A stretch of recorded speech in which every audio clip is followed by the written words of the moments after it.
नमस्कार। आज है म्यूचुअल फंड का क्लास नंबर 4।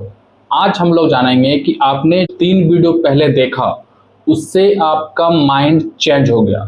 अब आपको भी लगने लगा कि नहीं, हमें 10 रुपया 100 रुपया से म्यूचुअल फंड में इन्वेस्ट करना चाहिए।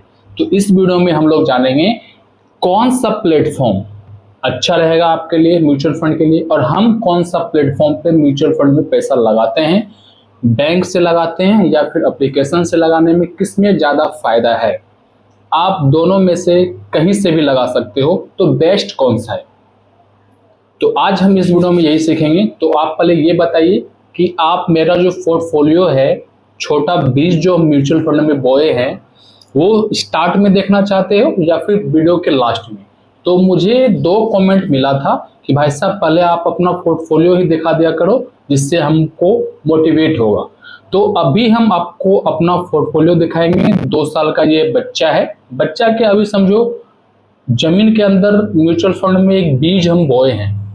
अब इस बीज को एक बड़ा पेड़ करना है, बड़ा पौधा बनाना है, एक पेड़ की तरह बनाना है, तभी तो फायदा होगा। तो इसके लिए 15 से 20 साल लग जाएंगे। ठीक है, तो अभी मेरा जो बीज बोए हैं वो 2 साल का है। तो चलिए पहले हम आपको अपना म्यूचुअल फंड का जो पोर्टफोलियो है उसको हम दिखा देते हैं। तो फाइनली देखो, कल का जो मार्केट है वो नेगेटिव था। निफ्टी 87.95% गिर चुका था और पॉइंट गिर चुका था, और सेंसेक्स भी 148 पॉइंट गिर गया था, और बैंक निफ्टी भी 275 पॉइंट गिरा हुआ था। ठीक है, तो उसके बाद हम म्यूचुअल फंड में जाते हैं और यहाँ पे हम डैशबोर्ड पे क्लिक करते हैं। तो यहाँ पे आप देख सकते हो मेरा 75,900 रुपया का इन्वेस्टमेंट है। आपको ये पर डे हम आपको दिखा रहे हैं। जब से क्लास स्टार्ट हुआ है म्यूचुअल फंड का, तब से आपको पर डे अपना पोर्टफोलियो दिखाते हैं। तो उसका करंट वैल्यू है 94,468 रुपये का, और कल हमको 252 रुपये का लॉस हुआ, मतलब नुकसान में थे। ठीक है, कल तो मार्केट बंद था, ये परसों का हम बता रहे हैं, क्योंकि आज अब जो मार्केट खोला है वो अपडेट तो 12 बजे के बाद होगा। तो उसके बाद टोटल रिटर्न की बात करें तो 19,370 रुपये का रिटर्न है। 25.81% का रिटर्न मुझे मिल रहा है। ठीक है, तो हम 6 फंड में इन्वेस्टेड हैं। HDFC transportation and logistic, Navi Nifty 50 और Nippon India small cap fund, Tata large and mid cap fund, Nippon India flexi cap fund और HDFC mid cap fund, 6 fund में है। तो आगे आपको यही बताएंगे कि ये 6 फंड हम क्यों लिए हैं, क्या सोच के हम ये 6 फंड लिए हैं। फंड तो 2500 कैटेगरी है म्यूचुअल फंड का, मैंने पिछले वाला वीडियो में आपको ये बताया था, लेकिन हम ये 6 फंड क्यों सिलेक्शन किए, ये सारा कुछ आपको हम बताएंगे बाद में। तो अभी आपने देख लिया मेरा पोर्टफोलियो। अब हम बात करेंगे कि कहाँ से इन्वेस्ट बेहतर होगा। देखो, जिसको टेंशन नहीं लेना है, जिसको एप्लीकेशन यूज़ नहीं करने आता है, जिसको मतलब लगता है कि नहीं हम एप्लीकेशन से अगर म्यूचुअल फंड में डालेंगे तो ये पैसा भाग जाएगा, ख़त्म हो जाएगा, ये हो जाएगा, वो हो जाएगा। ठीक है, तो वो भाई साहब आराम से चले जाओ बैंक। आपका जो भी बैंक अकाउंट है, ऐसा नहीं है कि इस बैंक में अकाउंट रहेगा तभी करोगे। आपके पास जो भी बैंक अकाउंट है वहाँ पे जाओ, मैनेजर से बात करो कि भाई साहब मुझे इन फंड में 100 रुपया या फिर 500 रुपया या फिर 1000 रुपया म्यूचुअल फंड में हमको इन्वेस्ट करना है। लेकिन एक चीज़ वहाँ पे ध्यान देना कि जिस बैंक में आप जाओगे ना, उस बैंक का भी म्यूचुअल फंड होता है। तो वो आपको बैठा के लेक्चर दे सकता है कि भैया आप जो इस कैटेगरी में जा रहे हो ना, इससे बेहतर है आप हमारा बैंक, खुद का बैंक में जो म्यूचुअल फंड, मेरा जो फंड है उसमें इन्वेस्ट कर दो। ठीक है, तो वो आपको बोल सकता है। अगर आपको लग रहा है कि वो बेहतर है तो आप समझ सकते हो, आप डाल सकते हो। लेकिन बेहतर कौन है ये आगे हम बताएंगे, कौन सा फंड बेहतर है।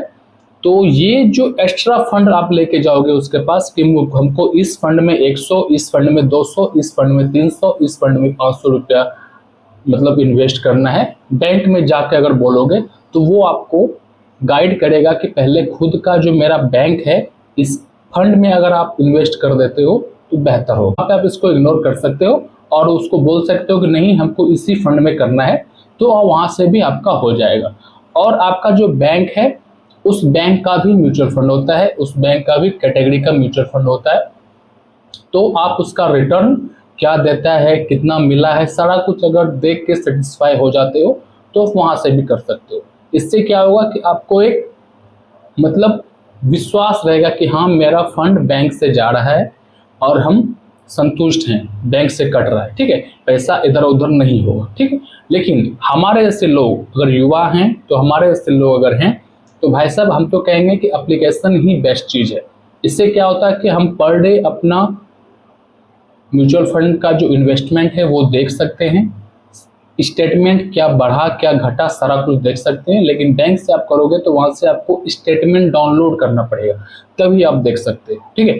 तो यहाँ एप्लीकेशन पे अगर करते हो तो यहाँ पे आपको कोई दिक्कत नहीं है, अपना ऐप खोलो, वहाँ पर देख सकते हो कितना एनएवी है, कितना पैसा मेरा जमा हुआ है, कितना रिटर्न मिला है, आज का एनएवी कितना है, एनएवी मिला कि नहीं मिला, टोटल यूनिट कितना है, सारा कुछ आप इसमें देख सकते हो। अब बात करते हैं कौन सा बेस्ट एप्लीकेशन है। तो देखो हम किसी एप्लीकेशन का प्रमोट नहीं कर रहे हैं, किसी भी एप्लीकेशन को प्रमोट नहीं कर रहे हैं। हमारे नज़र में सारा का सारा एप्लीकेशन बेस्ट है। बेस्ट इसलिए है क्योंकि मैं ग्रो एप्लीकेशन में इन्वेस्ट करता हूँ।